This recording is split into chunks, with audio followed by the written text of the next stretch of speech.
Менде суроо эмес, бир сунуш. Ошо демилгечилер кандай карайт экен? Биринчиден, Кыргыз мамлекеттик казынасына акча салса деген түшүнүктү биз алып салышыбыз керек. Болбойт. Казынанын куралуу принциптери мыйзамда көрсөтүлгөн. Кантип куралат Кыргыз казынасы? Эгерде ушундай эле акча көбөйүп кетип бараткан болсо, анда өзүнчө сырткы инвестициялык фонддо эле бир кор түзүп коюп, ошол жакка түшүш керек. Ошол жактан анан Кыргыз өкмөтү кай жакка жумшатыла турган болсо, ошол жактан алыш керек. Мындайча айтканда, ар бир акчанын эсеби болуш керек да. Анан мен казынага таштап койдум деген кыйкырыктар болбош керек да. Даста мырза, кандай дейсиз?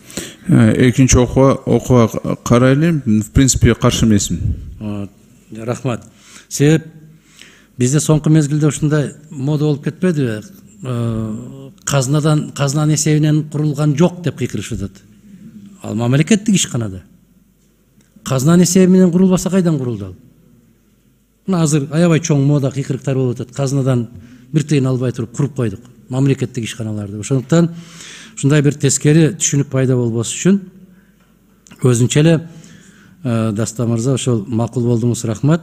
Өзүнчө инвестициялык кор деп коюш керек.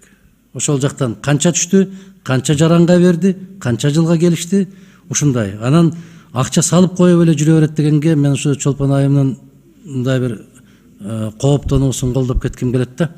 Акча салып коюп жүрө берем деген. Менимче, Даста мырза, конкреттүү бир иш чарага акча салса да, ишкер келсе да бизгечи, баягы мошенник келбесе да.